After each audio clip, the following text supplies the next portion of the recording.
était la parole, et la parole, Christ. Radio, parole vie, la radio qui donne à travers la parole. Mbote shalom bien-aimés dans le Seigneur.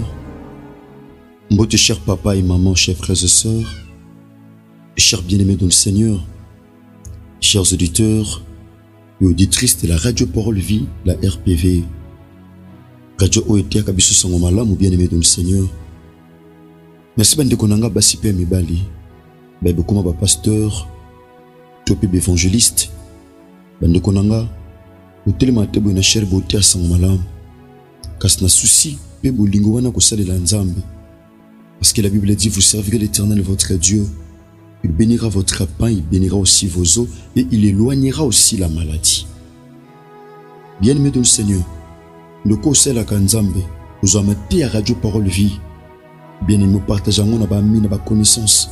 Bien-aimé dans le Seigneur, la Bible dit ceci, tout ce qui a été écrit l'a été pour notre instruction. Bien-aimé, oh nous se komama et komama pour na côté ya biso. Mon frère, ma soeur, pendant que vous avez un tango, vous avez un poussé en Nzambe.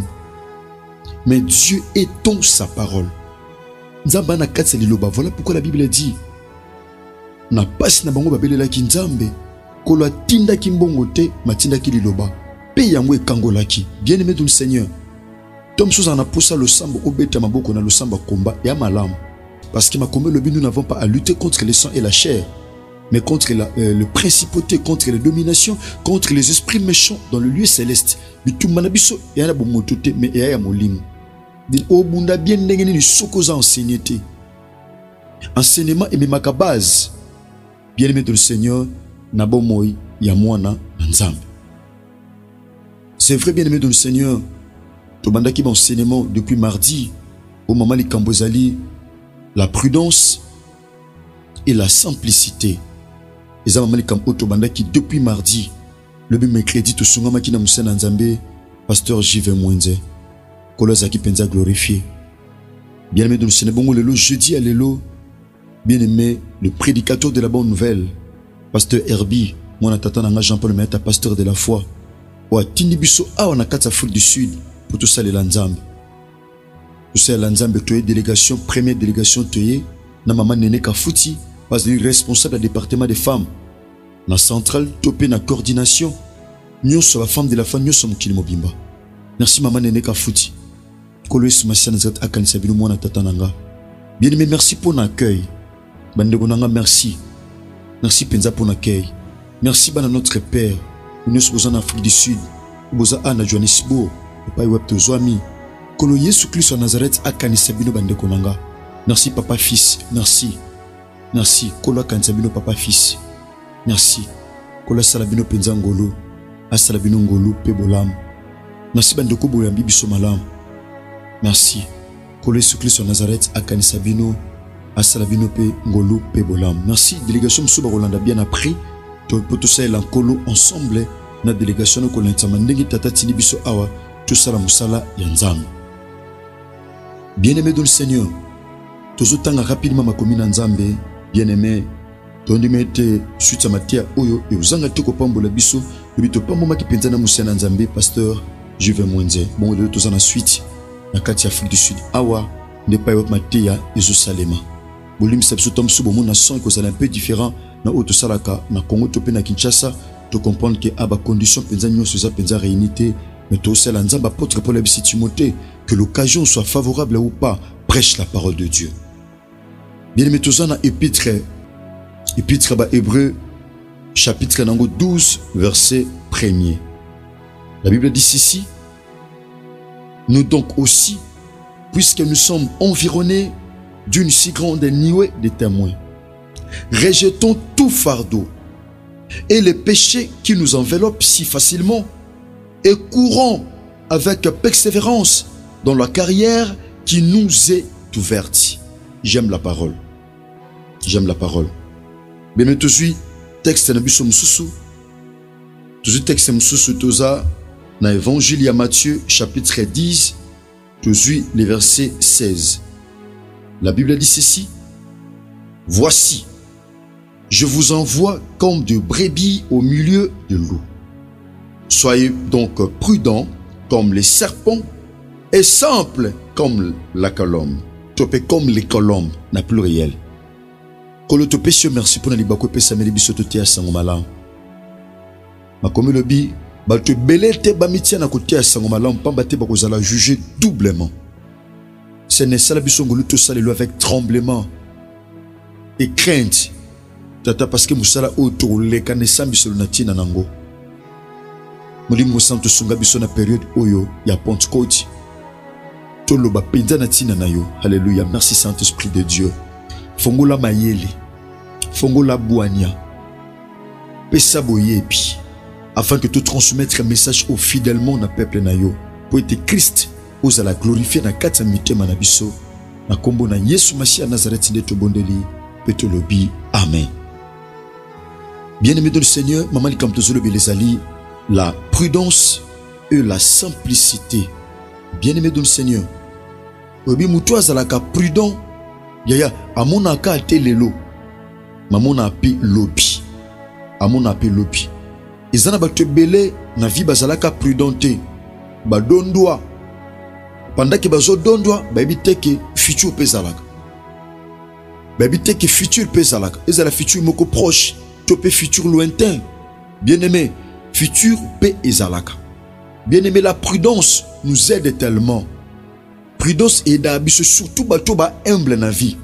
Bien-aimé, so ba prudente, ba kufa lokola ba niama. Ezana bato belé lokola ba humble, ba mikitisa. Bien-aimé, ba kufa lokola ba niama, pe ba farmi ezo perti. Pourquoi? Parce que ba ndeko bazala ki prudente. Ah, nazalaka humble. Ate ba pesinge loko na lia, ate ba pesinga mai na mela, ate ba pesinge lamba na lata, ate ba pesinge loko benazwa. Bien-aimé, 100% azala prudent. Ah, ate ba bengi awana kota. Ba te beleza na sika musu ba kotisa bango ba bimate. Ba te belé ba kota quelque part ba bimate parce que bazaka prudente. Ba bengi sié. Pasteur, to landaka yo, yako sambela pa na biso na sika tel. Yaya, ayepe ko bonde la nzo bazaki batu mabe. Oh, Satan atindi atindaki. Bien-aimé dans to lobi teke, bien-aimé dans le Seigneur, to ko sambela ka te pa batu. Oui, to sambela. To kenda pe pa batu, s'il faut le faire. Neti biso to zan équipe mobile man église, il y a intermo, donc intercession mobile et tambula pona ko bonde la tina baka batu. Et à malam. Et ça malam, bien-aimé la prudence. Et ça la kake mutu. Bien-aimé dans le Seigneur. Azala na ba discipline pe ba principe, prudence. Prudence permet à mutu ayeba. Et pas ouais pesengeli na chalokolo, et pas pesengeli na kota, et pas pesengeli na bima, la prudence. Parce que mutu ya mayele amona na musika pe asalaka keba. Bible yebisi biso bien-aimé dans le Seigneur, tous à la prudent. Tous à la prudent comment? Christ a yebisi biso awas na sango malam pe ate biso. Christ azoloba. Habitala, je vous envoie comme des brebis. Nazo tinda bino lokola ba meme. Lokola ba meme na kati ya bankoi. Bien-aimé dans le Seigneur. C'est vrai. Bible lobina biso que Christ a tindi biso. Envoyé biso. Ah non qu'il est pas tous amis. Envoyé biso lokola ba brebis. Biso toi ba brebis.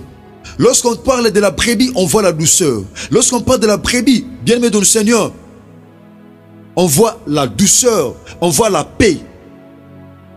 On voit la paix, on voit la discipline, on voit les principes. Contre la brebis, tout le monde a kimia, tout le monde a douceur. Habitala, vous en avez deux critères. Critères à liboso ou sengeli boza nango. Boza lokola, ba brebis. Ingo ba brebis azakana komi kitisa. Brebis azakana lulendo te. Brebis azaka mutabilobe la te. Brebis azaka te tuite. Brebis azala malam. Azala malam. Brebis meme. Mema te okate kingo. Yaya aganga ate. Yaya aganga ate. Christ abina tini bino lokola ba meme. Ba meme ngo bazak pene banani. Ba meme ngo baza pene yankoi. Mais ceux qui m'aiment, osap, yaya, nacho même pene yankoi. Yaya, mon frère, ma soeur, chers chrétiens, bien-aimés dans le Seigneur, nous sommes des brebis. Toza ba meme, toza ba brebis. Mais tout simba lo comme tu es ça qui est bien aimé, toza entouré na bankoi. Toza entouré na banyama mabe. Mon frère oza entouré na bankoi. Koi. Bien aimé dans le Seigneur, tope loup. Azanya moi devoraka. Azanya moi liaka. Azanya moi panzaka. Bien aimé, tango za brebis, yaya, yebake, koya za pene na yo. Ata o monete na miso bomoto. Yaya, koya ko sala muninga. Koi, akoko sala muninga. Akoko sala ndeko. Akoko sala collègue ya service. Akoko sala muninga ya classe. Bane bene bazaka malam, ba brebis penza na famille. Yaya, mais du fait que ba kutana ba koi vie beba. Ba koma ko mela bimela mela. Bakoma ko sala bisala sala. Pourquoi? Aza brebis, aza meme, makutana ko inanzela na ye. Akutana ko une école, akutana ko une université, akutana ko une institut supérieur, akutana ko une église. Lelo ban ko ibaza même na kati église. Ban ko ibaza na kati église. Ban ko iba tonga même na ba pasteur. Ban ko iba tonga même na nzambe. Nzambe pe et point na selbe ban ko iba tonga même na nzambe. Talan ko bien aimé. Voilà pourquoi de quoi commis épître à Hébreu, bien aimé, dans chapitre 12, peut-être tu as le bini. Habillons-nous donc aussi, puisque nous sommes environnés d'une si grande nuée de témoins. Tous environnés, bien aimé dans le Seigneur, tous allés environnés d'une si grande nuée de témoins, bien aimé, et pas aux alawana, et pas aux fandaka, oui, aux brebis, aux mouta kimia, mais bien aimé dans le Seigneur, bankoïba partout. Bankoi. Bien aimé Seigneur, le simbelo comme tu es ça qui est bankoi. Baza partout. Koi baza ba jaloux. Koi baza ba tumabe. La Bible dit le cœur de l'homme est tortué par-dessus tout. Qui peut le connaître? Mutema muteza nyoka nyoka. Bankoi baza partout, bien aimé dans le Seigneur. Bien aimé tous à la prudent. Bien aimé dans le Seigneur. Tous à la prudent. Bien aimé dans le Seigneur, prudent le col anan, prudent le col à nyoka. Bien aimé, tous à la tena race à nyoka, mais tout adopter prudence à nyoka. Bien aimé dans le Seigneur, nyoka ça n'a jamais distrait. Les serpents n'ont jamais été discrets. Serpents à la temps où nous sommes vigilants. Serpents à la temps où nous sommes vigilants. Moins de mouvements matite ningani à tomber le moutou. Bien aimé dans le Seigneur, les serpents ont toujours été prudents. Serpent, azalaka miso ko fongama. Serpent, bien aimé, azaka sensible ma kelele. Azaka sensible. Bien aimé dans le Seigneur, il devrait être sensible. Même à l'écoute de la voix de l'Éternel, tous à la sensible. Bien aimé, bah pour me kutanayo, mozo comprendre le langage en zambete. Bien aimé, c'est vrai, il y a des loups à côté. Bah loup baza, bah loup. Baza, na ba wenze pa oteka ka bien aimé, mame pa oteka na wenze ba lu baza. Ba lu ba boke la batu maladi na wenze. Ba tshela batu bambasu, bampese, ba sikama. Ba maladi malamu te na AVC koma ko bwakela. Ba lu ba boke la batu maladi. Ba lu ba boke la batu maladi. Ba lu kaliwa na biso ka lelo me lobite, lobi musika, ba lu baza. Même na kati ba famille, pendant ko zo ko mata, ozo fongama, ba lu mite maketo. Okufa lelo le musika. Bien aimé, balou baza. Balou. Christ a tché biso, tindi biso, awa na mukil. Abia tindi biso. Tu bien aimé dans le Seigneur. Le kola ba brebis, o baza pene ya balou. O baza pene ya balou. Yango tous à la prudent. Tous à namayele. Tous à namayele. Ne lobeli na biso. Na ba acte na biso tozo poser. Na notre manière d'agir. Na makambo tozo sala. Na lenga ko sala makambo bien aimé, nous devons être prudents, la prudence. Et ça n'a pas te belé bazala sauvé à cause de la prudence. Et ça n'a pas te belé balonga à cause de la prudence. Et ça n'a pas te belé ba fongwama à cause de sala keba. Ya osala keba. Ya osala keba. Ya osala keba. Ya osala. Lorsqu'on parle de la prudence, on voit l'intelligence. Tous à la ekenge. Ekenge. Tous à la prudent, le col la serpent. Bien aimé de le Seigneur, serpent, moins de makelele, à tombo la moutou. Cause à la prudent, le col la serpent, mais cause à la simple, cause à la doux, le col la colombe. La colombe représente la paix. Alléluia. Représente la douceur. Colombe. Bien-aimé, Azan de quoi appeler ça comme message où il est clair. Azan de quoi appeler ça comme message où il est clair. Azaka loko la corbote, Colombe. Bien-aimé dans le Seigneur, Colombe a une particularité belée qui s'habite tous à la tout loko la Colombe. Colombe a ganga ate, bien-aimé dans le Seigneur. Colombe azaka kimia. Colombe soko chebiloko awia avivarana batu. Colombe avivarana batu. Colombe a luka ba relation malam. Babi lebi toza ba brebi loko la penabalu toza la simple loko la Colombe. Atanzamba tomboli. Atanzamba memie pe akomemayo, mais toujours humble. Ato semi tuka bien, toujours humble. Ato tonginda kwa malamu, toujours humble. Ato bali, toujours humble. Ato boti, toujours humble. Colombe azalaka humble, azala simple. Azala simple. Bien aimé dans le Seigneur. Bible talisi biso. Ni kambia prudence. Bien aimé soko simbika prudence. Et koza simpleté. Bien aimé dans le Seigneur. Le bananzambe ya lokola basa mapate. Nde tata nanga Jean Paul alobata ngonyos. Abakali le banzambe za lokola basa mapate. Oh mama, nana lingaka lipa ya pembe. Oh nga lipa na lingaka musuni. Na linga poso lipa te musu penga na lingaka poso musuni na boa kaka. Bien aimé, le bananzambe. Christ alobi, tozala prudent lokola serpent, mais humble lokola colombe. Pourquoi Christ azoe bisabiso bon tozala humble? Bien-aimé, parce que vie chrétienne est caractérisée na humilité. Vie chrétienne est caractérisée na humilité. Na humilité na komikitisa. Parce que la Bible dit ceci. L'orgueil précède la chute. Batebele ba mi tombola, ba mi mona bazali kolo, ba mi mona ba koka, ba mi mona ba bonga, lo ba chita na vie. Alléluia. Ba chita na vie. Mais bato ba mi mona pamba. Bato ba mi mona na se. Bien-aimé, de l'onzamba ma bon li kolo. Pourquoi? Yaya, parce que l'orgueil précède la chute, mais l'humilité précède la gloire. Alléluia. Précède la gloire. Humilité et même la gloire. Christ alinga kaloba tout simplement. Ce qui boza prudent. Le col la serpent peut boza humble, boza humilité. Il y a colombe. Beaucoup dans la gloire. Alléluia. Beaucoup dans la gloire. Maman, beaucoup dans la gloire à cause de humilité. À cause de la simplicité. Mon frère, ma soeur, papa, maman, au côté de la gloire. Au côté de la gloire. Yango na vie na yo. Et c'est une volonté en Nzambe koksama.